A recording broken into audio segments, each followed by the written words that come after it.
dari Masjid Nurul Hidayah Bongawan, RTM dengan bangganya membawakan Forum Anjung At-Taqwa Sabah FM. Forum Anjung At-Taqwa, Anjung At-Taqwa. Forum Anjung At-Taqwa Sabah FM, biar satu ayat yang penting bermanfaat. Bersama moderator anda, Ustaz Muhammad Rizwan bin Kaplin. Assalamualaikum warahmatullahi wabarakatuh. Alhamdulillahi rabbil alamin, wassalatu wassalamu ala asyrafil anbiya'i wal mursalin wa ala alihi wa sahbihi ajma'in. Rabbi shrah li sadri wa yassir li amri wahlul min lisani yafqahu qawli. Subhanaka la ilma lana illa ma 'allamtana innaka antal alimul hakim. Rabbana atina fid dunya hasanah wa fil akhirati hasanah wa qina azabannar. Alhamdulillah. Pertama bersyukur kepada Allah Subhanahu wa taala kerana pada malam ini malam yang penuh barakah, malam Jumaat. Sekali lagi kita dipertemukan dengan forum yang terlalu hebat, yang tidak asing lagi di negeri Sabah, yang berada di corong-corong radio, tidak lain tidak bukan Forum Anjung At-Taqwa Sabah FM. Biar satu ayat yang penting bermanfaat. Alhamdulillah, bersyukur pada Allah Subhanahu wa taala kerana pada malam ini penerbit Sabah FM mengadakan siaran Forum Anjung At-Taqwa di Masjid Nurul Hidayah Bongawan. Apa kabar orang Bongawan semuanya? Sehat? Alhamdulillah, mudah-mudahan semuanya rahmat daripada Allah Subhanahu wa taala. Sesuai dengan tajuk yang kita bicarakan malam ini berkenaan dengan rahmat, maka tajuk yang akan kita bangkitkan, yang akan kita bicarakan pada malam ini menuju syurga, antara rahmat dan amal. Yang mana kita tahu bahawa syurga itu adalah nikmat yang terbesar yang semua kita mau untuk memasukinya, tapi tidak mudah untuk memasukinya. Perlu ada usaha, perlu ada amal ibadah. Bahkan ada orang yang merasakan tak perlu ibadah, tapi hanya rahmat daripada Allah. Tapi malam ini kita bicarakan, kita bahas pada malam ini, adakah rahmat dan amal itu, adakah mempunyai kekaitan yang sangat dekat, ataupun hanya kita menunggu rahmat daripada Allah, ataupun hanya beramal tapi tidak perlu rahmat daripada Allah. Nah, malam ini saya tampilkan dua orang panel yang tidak asing lagi di negeri Sabah, yang akan membicarakan, akan membahas tajuk yang kita akan sampaikan pada malam itu.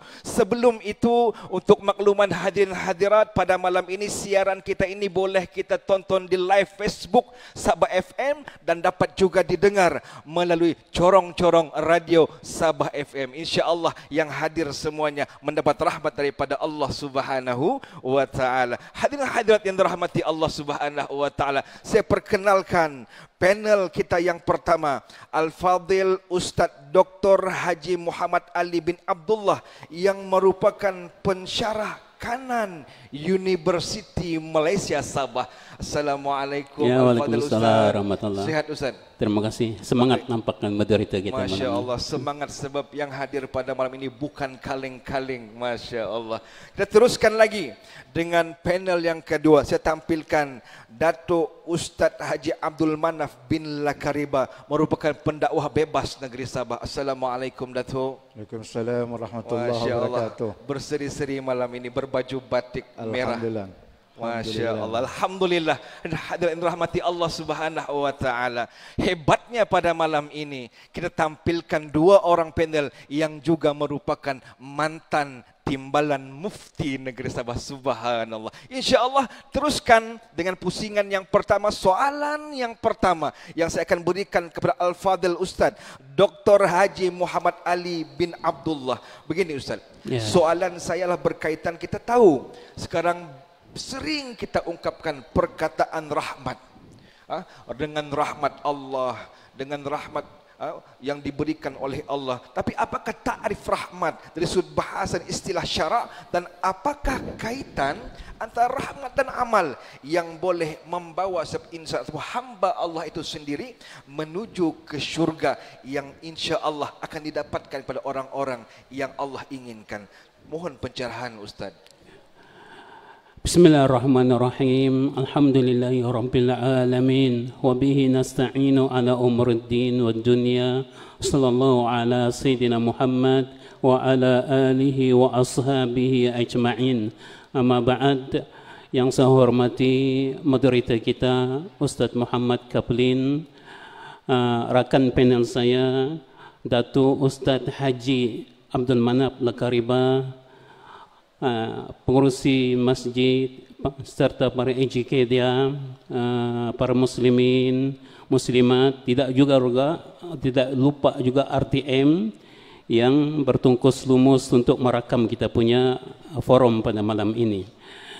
Rahmat ini berasal daripada perkataan rahima, yarhamu rahmatan. Di dalam kamus Mu'jam Maqayis Lugha yang penulisnya Abu Hasan Ahmad bin Faris, dia mengatakan makna rahmat itu ialah kelembutan hati, belas kasih dan kehalusan. Kalau kita pandang daripada sudut syarak pula, Ar-Raghib Al-Asfahani, seorang ulama yang hidup di dalam kerajaan Abbasiyah, meninggal pada tahun 502 Hijrah. Beliau mentafsirkan rahmat itu ialah belas kasihan yang menuntut kebaikan kepada orang yang dikasihi. Rahmat ini terbahagi kepada dua. Secara umumnya rahmat itu terbahagi kepada dua. Rahmat yang mana Allah Subhanahu Taala kurniakan kepada seluruh makhluknya.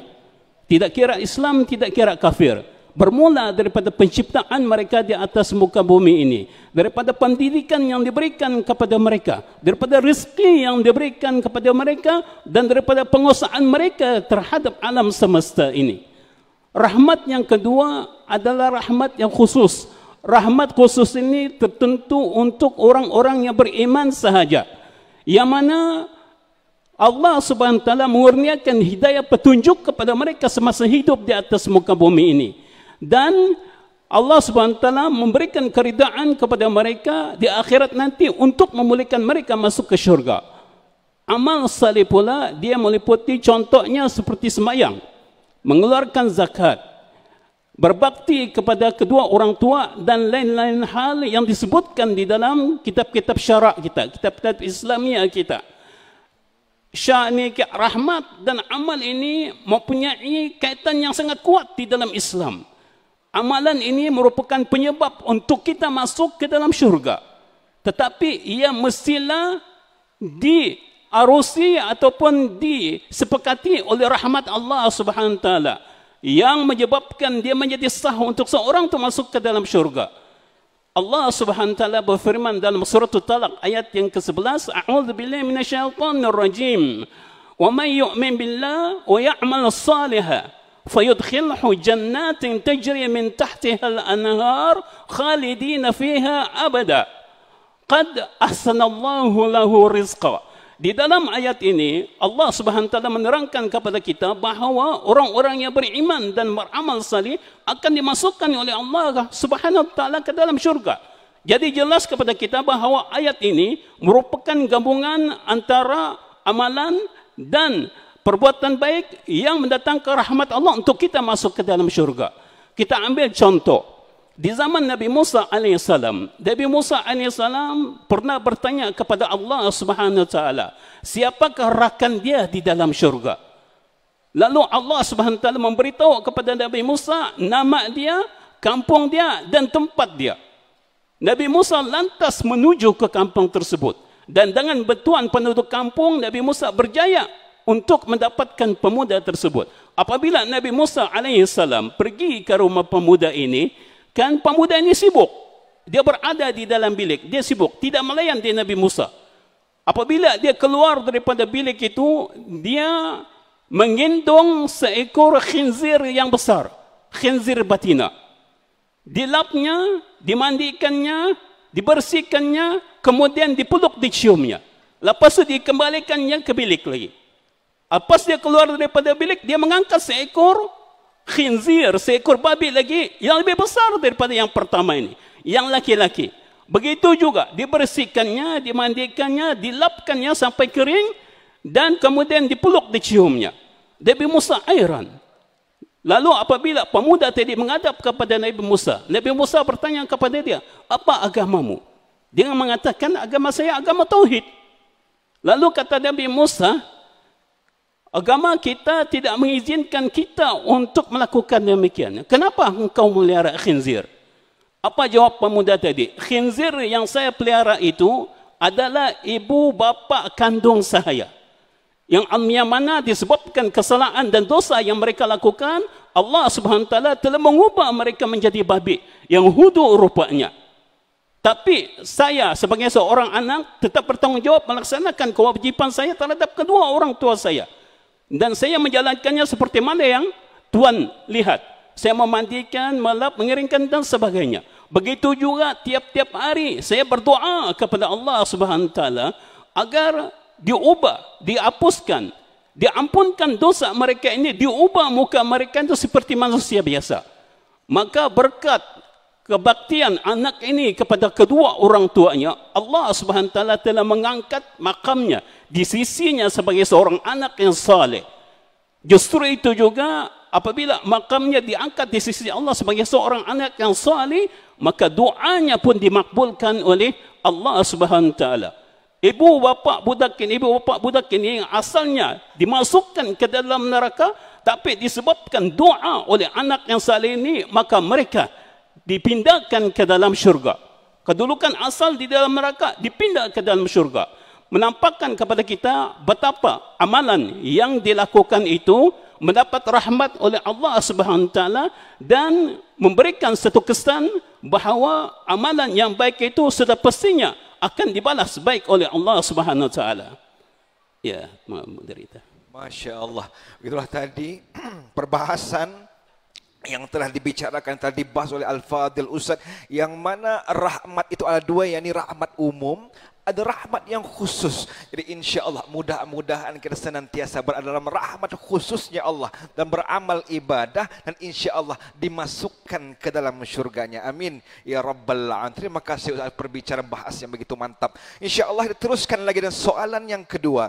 Saya akan berikan kepada Al-Fadil Dato' Ustaz Abdul Manaf. Ustaz, bila kita bicara tentang amal ibadah, kita tahu orang-orang dulu itu hebatnya mereka. Walaupun mereka ahlul ibadah, contoh Imam Hanbal, contoh Abdullah bin Umar, mereka ahlul ibadah yang hebat, muallim, yang zikirnya tidak pernah putus, ibadah solatnya mantap. Tapi mereka merasa ketika berdoa, ya Rabb, tolong terima amalku, tolong terima amalku. Masih ada ketakutan dalam hatinya, amalnya itu tidak diterima oleh Allah. Jadi bagaimana Ustaz untuk kita ini zaman sekarang untuk melahirkan rasa ketakutan setiap amal ibadah yang kita lakukan itu tidak diterima oleh Allah dan kita bertambah semangat untuk terus beramal ibadah. Tafadhal Ustaz. Bismillahirrahmanirrahim. Assalamualaikum warahmatullahi wabarakatuh. Alhamdulillahirabbil alamin, wassalatu wassalamu ala asyrafil anbiya'i wal mursalin wa ala alihi wa sahbihi wa barik wa sallim. Qala Allah azza wa jal fi kitabihil aziz ba'da billahi minasy syaithanir rajim. Walladzina yu'tuna ma ataw wa qulubuhum wajillah annahum ila rabbihim raji'un. Sadaqallahul azim. Terima kasih kepada Tuan Moderator yang sudah berpindah ke KK. Dulu PTS Pitang, sahabat panel saya Al-Fadil Dr. Muhammad Ali, pengurusi masjid, barisan AJK masjid, kru-kru RTM, tuan-tuan, puan-puan yang dirahmati Allah Azza wa Jal. Di dalam suratul Mu'minun yang saya baca tadi, apa maksudnya? Dan orang-orang yang memberi apa yang mereka berikan, mereka beramal banyak, sedang hati mereka gemetar, takut. Mereka beramal dan hati mereka merasa, mereka beramal dan mereka gentar dan takut. Ini dalam suratul Mu'minun 60. Ya, dan mereka yakin akan kembali kepada Tuhan mereka. Jadi tuan-tuan yang dirahmati Allah Azza wa Jal, tadi Tuan Moderator sebut, orang zaman-zaman dulu amal mereka bukan alang-alang. Kalau kita baca hadis Nabi sendiri dalam riwayat Muslim, Hudzaifah bin Al-Yaman menceritakan Nabi kalau sembahyang tahajud, rakaat pertama saja dia baca surah Al-Baqarah. Lepas tu surah Al-Baqarah berapa ayat? 200 ayat. 286 ayat. Lepas tu Nabi SAW baca surah An-Nisa. Surah An-Nisa berapa ayat? 176 ayat. Hudzaifah kata lepas surah An-Nisa ni Nabi rokok ni. Ternyata Nabi tidak rokok. Nabi balik kepada surah Al-Imran. Berapa ayat? 200 ayat. Jadi tuan-tuan, Nabi SAW rakaat pertama saja berapa juz dia baca? 6 juz. 6 juz. Tuan-tuan. Imam Syafi'i dalam bertahajud, rakaat pertama Imam Syafi'i baca Quran 15 juz. Naik rakaat kedua, dia baca lagi 15 juz, dia salam saja habis 30 juz dalam 2 rakaat. Imam Abu Hanifah lahir tahun 80, meninggal tahun 150 Hijrah, umurnya 70 tahun, mati umur dia 70 tahun. Tuan-tuan tahu berapa kali dia khatam Quran? Tidak kurang 7,000 kali khatam Quran. Artinya 1 tahun 100 kali, 2 tahun 200 kali, 3 tahun 300 kali, 10 tahun 1000 kali, dia mati 70 tahun umurnya, 7,000 kali khatam Quran. Imam Ahmad Ibn Hanbal, anak murid Imam Syafi'i, tiap malam dia akan tahajud tidak kurang 300 kali, 300 rakaat. Satu malam tidak kurang 300 rakaat. Kalau siapa yang pernah belajar di Mesir, mesti akan terdengar nama seorang wanita, ya, Rabi'atul Adawiyah. Ini wali perempuan. Satu malam berapa rakaat dia sembahyang tahajud? 400 rakaat. Bukan 40 rakaat, bukan 4 rakaat, tapi 400 rakaat. Ini orang-orang dulu hebat, ya, ibadat mereka hebat. Kita pun tidak boleh lawan. Ada riwayat menyatakan bahwasanya Imam Abu Hanifah, dia umurnya 70 tahun, mula 30 tahun saja wuduknya isyak ke subuh. Artinya 40 tahun isyak ke subuh, satu wuduk. Kita tuan-tuan belum lagi keluar masjid, tekantut sudah. Bukan 4 tahun, bukan 4 bulan, 40 tahun. Wuduk isyak ke subuh, satu wuduk. Jadi tuan-tuan yang dirahmati Allah, ini tuan-tuan adalah kerana apa? Kerana mereka membiasakan diri. Riyadhah. Kalau kalimah dalam tasawuf dipanggil riyadhah. Ya, dibiasakan daripada kecil untuk beribadah kepada Allah Azza wa Jal. Jadi tuan-tuan, apa yang saya nampak untuk kita rajin beribadah ni, kita pertamanya kita mesti ikhlas. Ikhlas. Kita beribadah bukan kerana siapa, tapi kita beribadah kerana Allah. Kita beribadah kerana apa tuan-tuan? Masa depan kita bukan di dunia, masa depan kita adalah akhirat.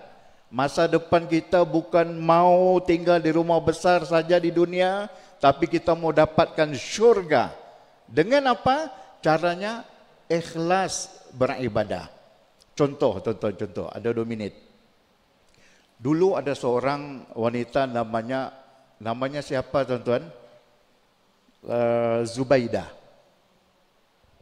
Tuan-tuan kita pernah dengar tak nama Zubaidah ni? Lagu Zubaidah. Zubaidah ni isteri Khalifah Amin Rashid. Tak silap saya. Ya.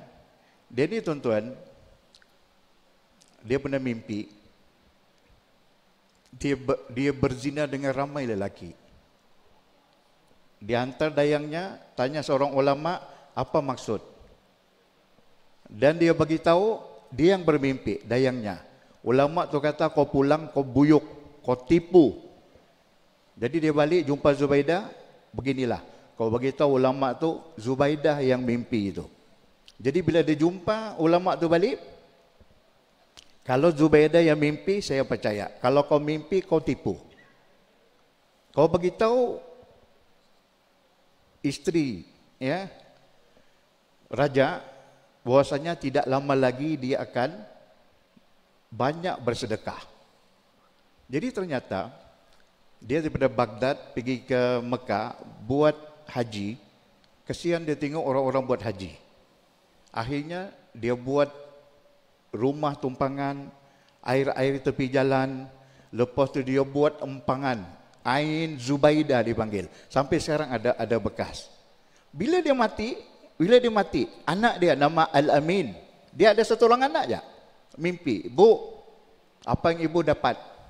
Ibu dia kata apa? "Wahai anakku, 0, kosong." "Kenapa, Bu?" "Riak." "Jadi apa yang Allah terima, Bu?" Dia kata, "Aku beribadat tengah malam, tahajud bersama Allah, itu yang Allah terima." Tengok, banyaknya sedekah, tapi itu yang kita takut Allah tak terima. Wallahu taala a'lam.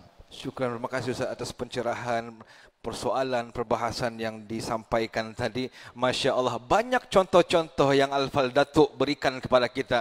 Ada yang bicarakan bahawa Nabi Muhammad 6 juz baca. Subhanallah, kalaulah imam Masjid Bongawan ni 6 juz, sanggup kamu? Silap-silap imam sama sejadah lagi di belakang. Masya Allah. Tapi itulah kekuatan yang ada pada diri seorang hamba yang diberikan rahmat. Tapi kata Datuk tadi, yang penting berbuat amal ibadah biarlah kerana Allah. Kerana kalau kita buat ibadah untuk selain daripada Allah, hanya kekecewaan yang kita akan dapat. Subhanallah. InsyaAllah kita teruskan lagi dengan soalan yang ketiga untuk Dr. Haji Muhammad Ali. Ya Al-Fadhil Ustaz, ini sering kali kita mendengar bahawa ada kalam-kalam mengatakan Allah itu maha pengampun, rahmat Allah itu maha luas, seluas langit dan bumi.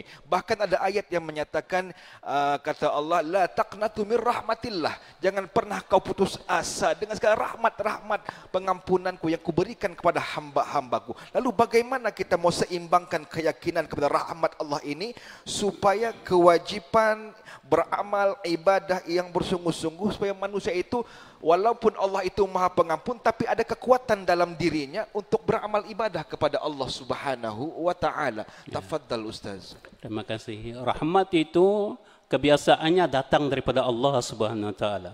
Dan boleh juga rahmat itu datang daripada manusia. Sebagai seorang mukmin, kita sepatutnya tidak meragui rahmat Allah Subhanahu wa ta'ala yang meliputi segala makhluknya di atas muka bumi ini.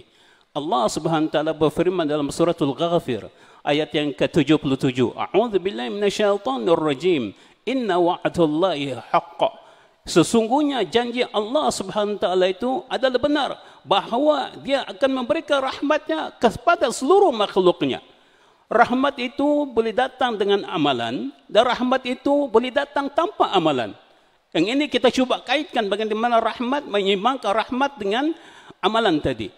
Apabila rahmat itu datang dengan amalan, kita petik firman Allah Subhanahu wa taala dalam surah Al-Jasiyah ayat yang ke-30, a'udzubillahi minasyaitonir rajim. Fa ammal ladzina amanu wa amilus salihati fayudkhiluhum rabbuhum fi rahmati. Dzalika huwal fawzul mubin. Yang mana di dalam ayat ini Allah Subhanahu wa taala menerangkan kepada kita bahawa orang-orang yang beriman dan orang-orang yang beramal saleh akan dimasukkan oleh Allah Subhanahu wa taala ke dalam rahmatnya. Yang itu merupakan kejayaan yang nyata. Ayat ini menjelaskan kepada kita bahawa dengan rahmat Allah Subhanahu wa taala seorang itu boleh masuk ke dalam syurga. Contohnya, anna imra'atin bagha ra'at kalban fi yawmi harin yatufu bi ba'rin qad atla'a lisanahu min al-'atash fanaza'at lahu bi mawqiha. Yang maksudnya di dalam hadis sahih Bukhari dan Muslim ini terdapat seorang perempuan pelacur. Perempuan pelacur ini pada satu hari yang panas, dia nampak seekor anjing yang berlegar-legar di telaga dan menjelerkan lidahnya. Artinya dia kehausan anjing ini.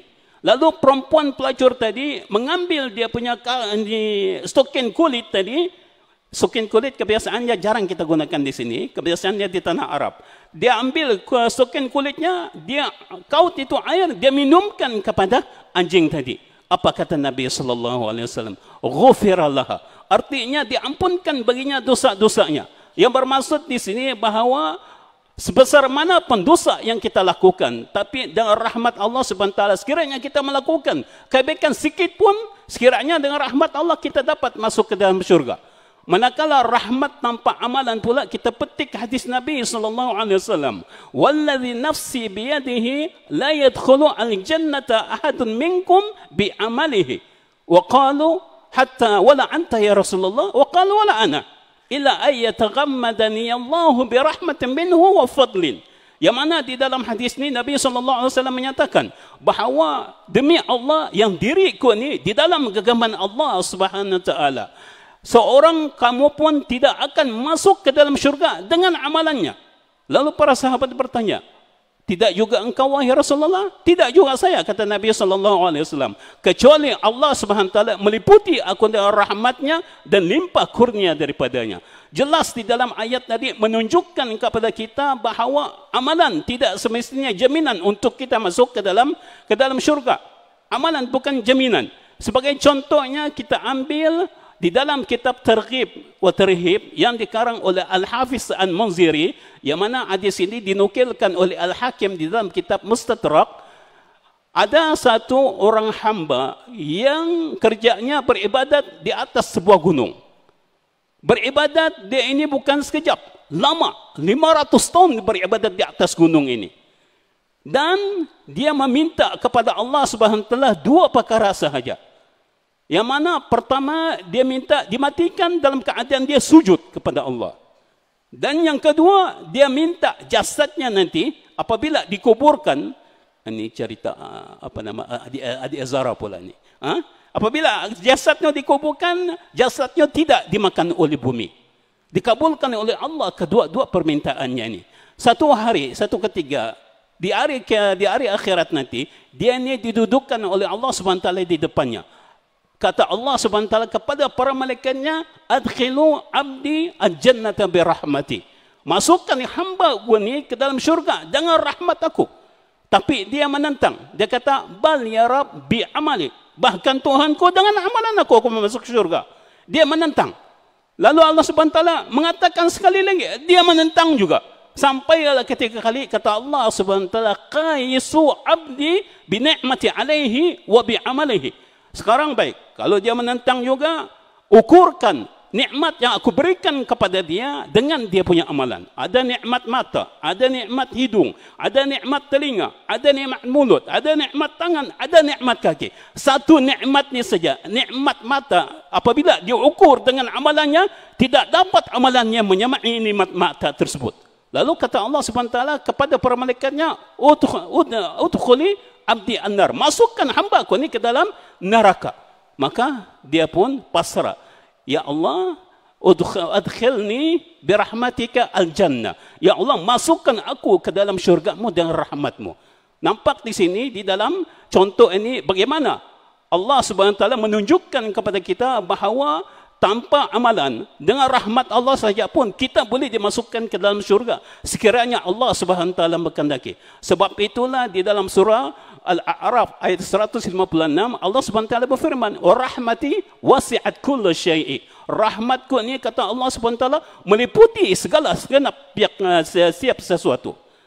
Wallahu ta'ala alam. Masya Allah, rahmat Allah menyeliputi akan segala sesuatu.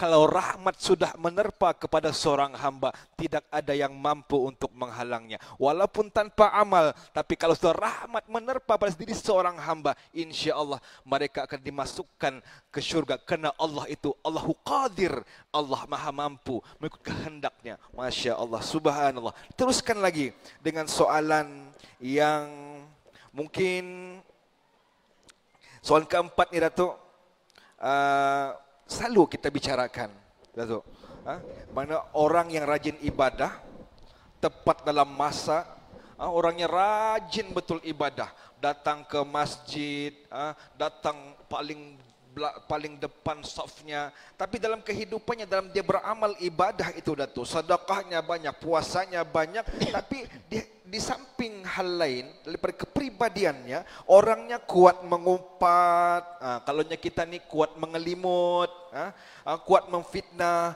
memutuskan silaturahim. Adakah mereka ini masih ada harapan untuk mendapatkan syurga, yang mana kalau dipikirkan syurga itu hanya terpilih pada orang yang beramal ibadah? Adakah akan berlaku kesulitan pada dirinya sebab dia beramal akhirat tapi juga beramal tidak bagus kepada orang, menghina orang? Tafadhal Ustaz.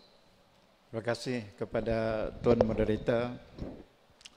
Dalam ayat 12 suratul Hujurat, Allah menyebut, kalau Allah sebut ni artinya memang ramai yang buat. Allah sebut apa? Ya ayyuhallazina amanu jtanibu katsiran minadh-dhann inna ba'dadh-dhanni ismu wa la tajassasu wa la yaghtab ba'dukum ba'da ayuhibbu ahadukum ay ya'kula lahma akhihi maytan fakarihtumu wattaqullaha innallaha tawwabur rahim. Apa maksudnya tuan-tuan? Wahai orang-orang yang beriman, jauhilah kebanyakan berprasangka, kerana sebahagian daripada prasangka itu adalah dosa. Jangan kamu mencari kesalahan saudara-saudara kamu. Jangan kamu mengelimut antara satu sama lain. Adakah kamu suka memakan daging saudara kamu yang sudah menjadi bangkai, sedangkan kamu jijik? Takutlah Allah. Sesungguhnya Allah Maha Pengampun lagi Maha Penyayang. Jadi tuan-tuan, perempuan yang dirahmati Allah Azza wa Jal, mengelimut ni, tuan-tuan sebutlah mana tempat? Restoran? Gerai? Masjid? Masjid kadang-kadang lebih kuat mengumpat, mengelimut. Sama ada bini-bini ataupun laki-laki. Tapi bukan masjid ni, masjid tempat lain. Lepas sembahyang saja, kau tengok imam. Dia punya baca kulallah, kulallah. Kau tengok isyak nanti. Kulallah tu, sekali betul-betul. Kulallah juga. Nah kan aku cakap, imam pun kena umpat. Jadi tuan-tuan yang dirahmati Allah, Imam Hasan Al-Basri, satu kali ada orang umpat dia. Orang umpat. Jadi dia dengar orang mengumpat tu, dia beli halawiyat. Halawiyat ni sweet, manisan. Zaman dulu mana ada nasi biryani, tidak ada nasi Arab, tidak ada restoran macam sekarang ni. Dia beli satu tabak, satu pinggan halawiyat, dia hadiahkan kepada orang tu. Hadhihi hadiyatun lak. Orang tu tanya, limadha hadha ya Syekh? Kenapa Syekh kau bagi aku ini? Kata Imam Hasan Basri, aku dengar kau mengelimut aku. Bila kau mengelimut aku, kau punya pahala, kau kasih aku. Kau kasih aku. Jadi, sebagai tanda terima kasih aku kepada engkau, aku kasih hadiah ni. Kan? Sebab tanpa aku beramal, tanpa solat, tanpa puasa, aku dapat pahala kering. Kita juga begitu. Mana pengurusi masjid? Ada tak pengurusi? Pengurusi. Oh, paling handsome malam ni. Kalau pengurusi kena umpat, ada orang mengelimut, pergi kedai mamak, beli satu pinggan nasi biryani kari kambing. Jumpa orang tu, Ji, saya beli khusus untuk Haji. Kenapa tuan pengurusi? Aku dengar Haji mengumpat aku, mengelimut aku. Jadi oleh kerana Haji bagi aku pahala, aku bagi hadiah. Hadiah nasi biryani kari kambing. Kalau Haji mau lagi, umpat aku lagi. Jadi tuan-tuan, ini bahananya. Bila kita mengelimut orang. Sebab akhirat besok, buatlah dia amal macam mana pun. Ada hadis Nabi SAW daripada Abu Hurairah radhiyallahu an, Rasulullah SAW bertanya, Atadruna manil muflis? Kamu tahu tak siapa yang muflis? Muflis ni bankrupt. Qalu al-muflisu fina man la dirham lahu wala mata'. Muflis di antara kami adalah mereka yang tiada wang dan tidak ada barang. Ya, tidak ada apa-apa. Apa kata Nabi? Faqala, Nabi pun menjawab, Innal muflisa min ummati. Sesungguhnya orang yang bankrupt daripada umat aku. Ya'ti yaumal qiyamati bi salatin wa siyamin wa zakatin. Hari akhirat dia datang dengan puasa, dengan solat, dengan puasa, dengan zakat. Ya, sedekah banyak tapi lepas sedekah mengelimut. Sembayang kuat, lepas sembayang mengelimut. Ya. Jadi tuan-tuan, wa ya'ti qad syatama hadha. Dia datang tapi dia memaki orang ni. Wa qadhafa hadha. Dia menuduh orang ni. Wa akala mala hadha. Dia memakan harta orang ni. Wa safaka dama hadha. Dia menumpahkan darah orang ni. Wa daraba hadha. Dia memukul orang. Fayu'ta hadha min hasanati. Jadi tuan-tuan, kebaikan itu dibagi kepada orang yang dia nyayak. Ya tuan-tuan, yang dia nyayak tu dapat kebaikannya. Kalau habis kebaikan, dosa pula. Sehingga orang tu dicampak ke dalam neraka. Artinya soalan tadi tu, dia buatlah amal macam mana pun, tapi dia mengelimut, dia menyakitkan hati orang, dia mengambil harta orang. Tuan-tuan, dia mengata orang, inilah yang menyebabkan dia muflis, habis pahalanya. Kerana apa tuan-tuan? Pahalanya tu dibagi sama orang lain. Macam Hasan Basri tadi. Ya. Jadi tuan-tuan yang dirahmati Allah, kita kena jauhi ni. Kita kena jauhi. Wallahu taala a'lam. Subhanallah, itulah penjelasan yang cukup memperjelaskan tentang soalan yang kita berikan. Bagaimana keadaan orang yang beramal ibadah, ahli solat, ahli zakat, bininya 4, Ustaz ya. Tapi kuat mengelimut, kuat mengucap orang, kuat menfitnah, na'udzubillah, maka akan jadi orang paling miskin di yaumul akhir dan ada harapan untuk mencium bau syurganya Allah Subhanahu wa taala. Baiklah hadirat yang dirahmati Allah Subhanahu wa taala. Sekali kita ingin sampaikan yang mendengar saya ini, pada malam ini kami berada di Masjid Nurul Hidayah, Bongawan Papar. Jadi insya-Allah pada malam ini yang datang semuanya dapat rahmat daripada Allah Subhanahu wa taala. Jadi mungkin kita beri peluang kepada jemaah Masjid Nurul Hidayah pada malam ini, mungkin diberikan peluang kepada jemaah lelaki untuk memberikan soalan kepada panel yang pertama. Silakan, ada. Sila sebutkan nama dan silakan terus bertanya. Mana sudah? Hilang sudah ya? Silakan. Bismillahirrahmanirrahim.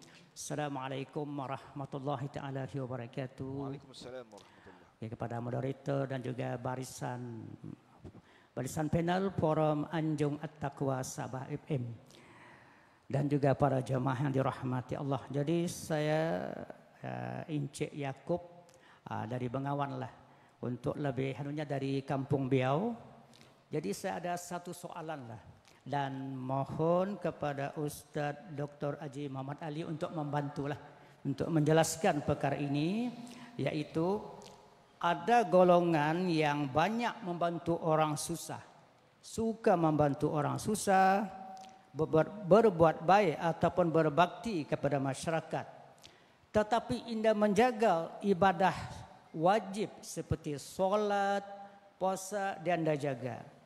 Dari sudut rahmat Allah dan amal, adakah kebaikan ini cukup untuk menuju syurga Allah? Mohon penjelasan Ustaz. Sekian. Assalamualaikum warahmatullahi taala wabarakatuh. Saya jelas Ustaz. Tafadhal Ustaz.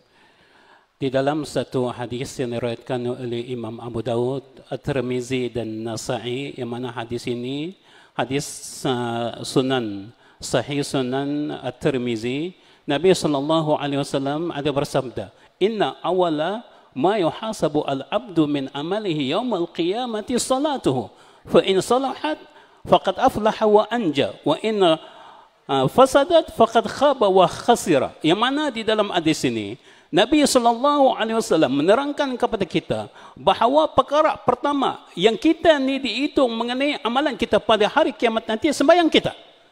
Apabila sembahyang kita baik, maka yang lain itu pun ikut baik. Tapi apabila sembahyang kita rosak, yang lain itu pun ikut rosak. Betullah kata-kata Haji Abdullah bin Abdul Mubin di dalam kitabnya Tanbihul Ghafilin. Yang mana di dalam kitab ini Haji Abdullah menerangkan ada 15 azab yang diterima oleh orang yang melalaikan sembahyang. 6 azab di dunia, 3 azab ketika dia hampir mati, 3 azab ketika dia berada di dalam kubur, dan 3 azab ketika dia bertemu dengan Allah Subhanahu wa taala. Kita ambil yang 6 azab yang diberikan kepada dia ni. Antaranya yang pertama, dihilangkan keberkatan umurnya, dihilangkan keberkatan rezekinya. Segala amalan yang dia lakukan tidak akan diberikan pahala oleh Allah Subhanahu wa taala. Dan yang akhirnya dia ini doanya tidak akan dimakbulkan oleh Allah Subhanahu wa taala. Jadi makna kata, buatlah banyak mana sekalipun amalan kebaikan. Kalau kita tidak menjaga sembahyang, maka tidak akan diberikan pahala oleh Allah Subhanahu wa taala tentang apa yang kita lakukan. Bila anda ada pahala, naya ya kita. Kan? Sembahyang ini yang diwajibkan kepada kita asalnya 50 kali, tapi sudah dikurangkan kepada 5 kali sahaja. Itu pun 5 kali dikurangkan lagi. Ada sembahyang rakuman model itu. Zuhur dicampurnya dengan asar. Ada sembahyang lagi maghrib dicampurnya dengan isya datu. Sembahyang rangkuman ini. Jadi siang sembahyang 1, malam sembahyang 1 saja. Sudah ada 5 kali sembahyang, kurang lagi, tinggal 4 kali sembahyang. Kenapa? Subuh habis. Artinya di sini, kalaulah sembahyang yang diwajibkan kepada kita ini hendak kita jaga, maka jaga. Firman Allah Subhanahu wa taala dalam suratul Maun ayat 4 sampai 6, wailul lil musallin, celakalah bagi orang-orang yang sembahyang. Ulama tafsir mentafsirkan makna ini kepada 2. Yang pertama, siksaan yang amat berat.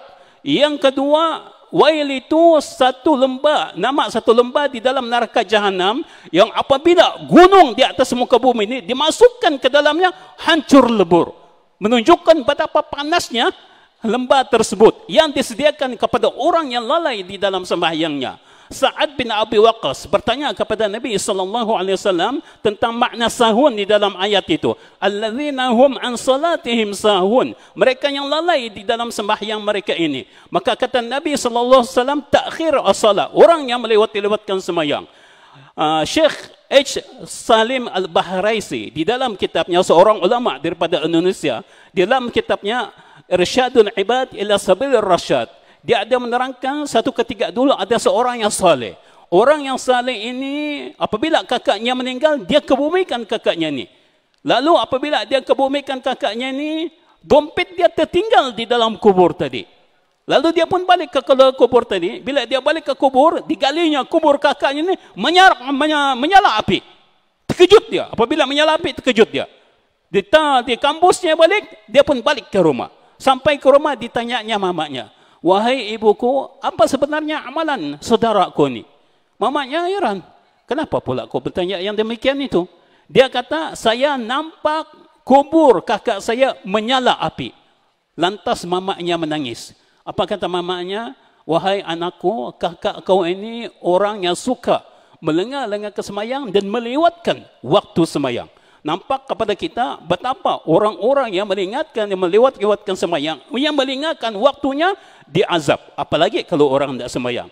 Jadi ini satu bukti kepada kita bahawa sembahyang ini, puasa ini, apa semua harus kita jaga. Sebab ini merupakan kewajipan. Kita tidak mau nanti Allah Subhanahu wa taala mengatakan kepada kita, berfirman kepada kita, wa qadimna ila ma amilu min amalin faja'alnahu aba'an manthura. Kami terima segala amalan yang kamu lakukan, kata Allah Subhanahu wa taala, tapi kemudian kami jadikannya seperti debu-debu yang berterbangan.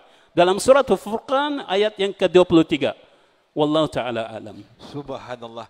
Maka jangan sampai Ustaz amal ibadah kita di dunia ini kita buat sedekah banyak, membantu orang, tapi dengan disebabkan tidak menjaga salat, amal-amal kebaikan kita itu seperti debu-debu yang berterbangan di pandangan Allah Subhanahu wa taala. Masa insya-Allah kita teruskan soalan yang ke-6, tapi soalan yang ke-6 ni kita bagi peluang kepada jemaah muslimah kita untuk memberikan soalan kepada panel yang ke-6. Soalan pada panel yang kedua. Silakan.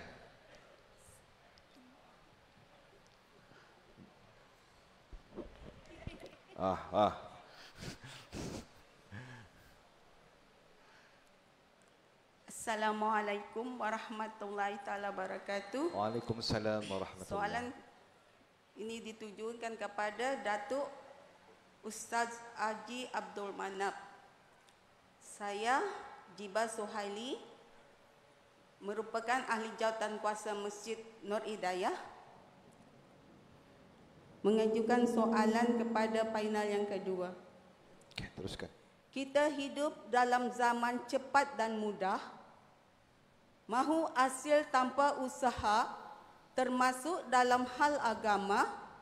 Bagaimana mendidik umat supaya faham rahmat Allah bukan lesen untuk malas beramal, tetapi motivasi untuk lebih bersungguh-sungguh untuk terus beramal menggapai syurga yang hakiki.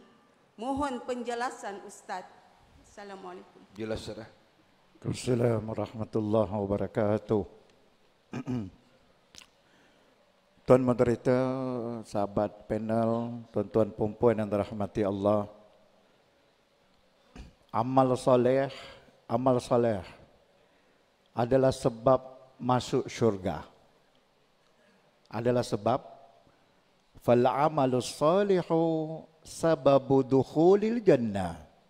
Amal soleh itu adalah sebab masuk syurga, sebab kita beramal. Dalam surah Az-Zukhruf ayat 72 Allah berfirman, "Wa tilkal jannatu allati uristumuha bima kuntum ta'malun."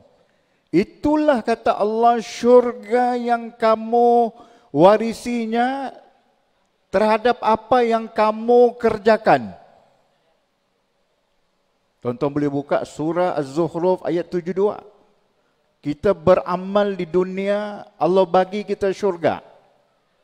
Tapi untuk dapat syurga ni bukan sebab amal kita. Kita dapat syurga ni kerana rahmat Allah Azza wa Jal.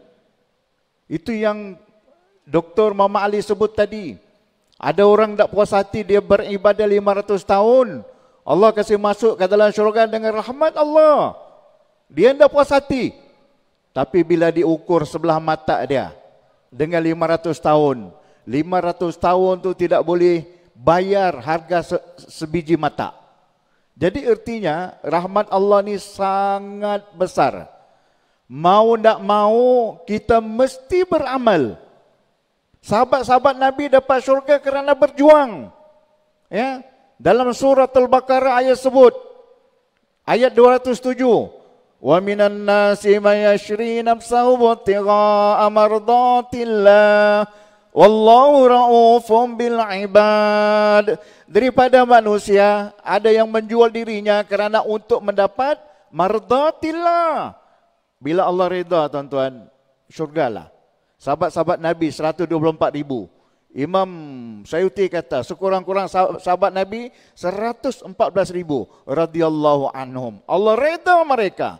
Suhaib bin Sinan Ar-Rumi ni, tuan-tuan, ya, dia pindah daripada Mekah ke Madinah, dia tinggal rumah banglo, dia tinggal semua harta, dia tinggalkan dia punya pembantu-pembantu rumahnya. Dia bagi tahu kepada pemuda-pemuda Quraisy, kamu ambil rumahku, bawa pintu aku ada emas. Kamu korek, kamu ambil. Yang penting aku pindah pergi ke Madinah.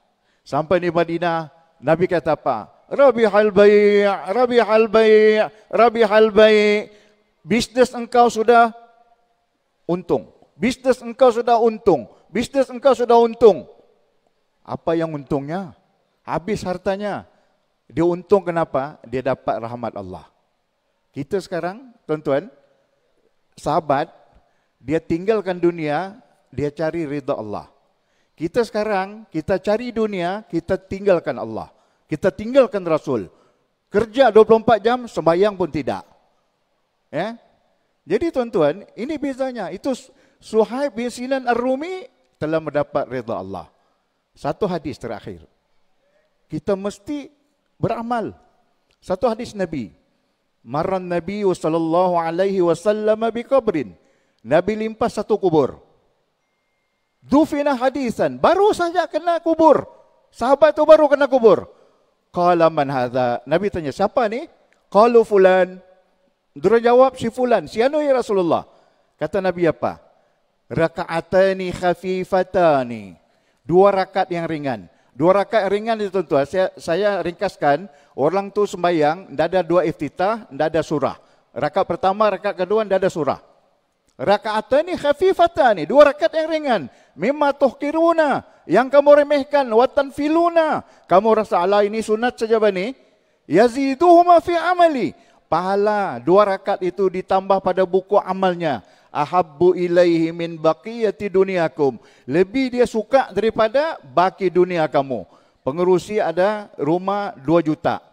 Ada kereta harga 500,000. Duit di bank 5 juta. Orang yang mati itu tuan-tuan, tanya dia, kau mau 5 juta? No. Mau rumah banglo? No. Mau kereta 500? No. Apa kau mau? 2 rakaat sembahyang. 2 rakaat. Rupanya pahala 2 rakaat.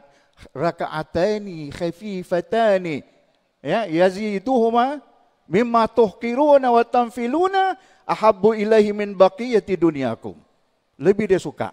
Jadi tuan-tuan, orang yang kenal akhirat, yang tahu amal itu mahal, maka dia akan beramal bersungguh-sungguh kerana masa depannya adalah di akhirat, yang mana amal-amalnya akan ditimbang di sana. Wallahu taala a'lam. Subhanallah, maksudnya Ustaz, orang yang beramal itu adalah memancing rahmatnya Allah.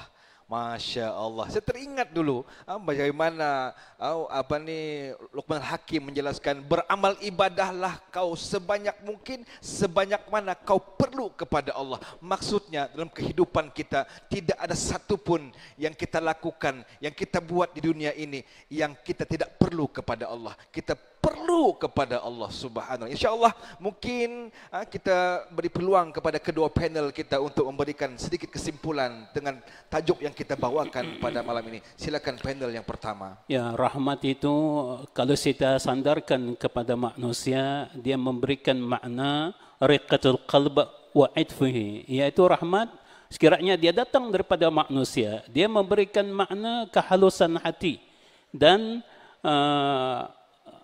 belas kasih. Dan rahmat itu apabila disandarkan kepada Allah Subhanahu wa taala, dia memberikan makna itfuhu ihsanuhu wa rizquhu, yang artinya ia memberikan makna belas kasih, kebaikan dan juga rezekinya. Artinya di sini rahmat itu boleh datang daripada kedua belah pihak. Cuma kita sahaja yang cuba untuk berusaha bersungguh-sungguh, beramal bersungguh-sungguh untuk mendapatkan rahmat, terutamanya rahmat daripada Allah Subhanahu wa taala yang membolehkan kita untuk masuk ke syurga.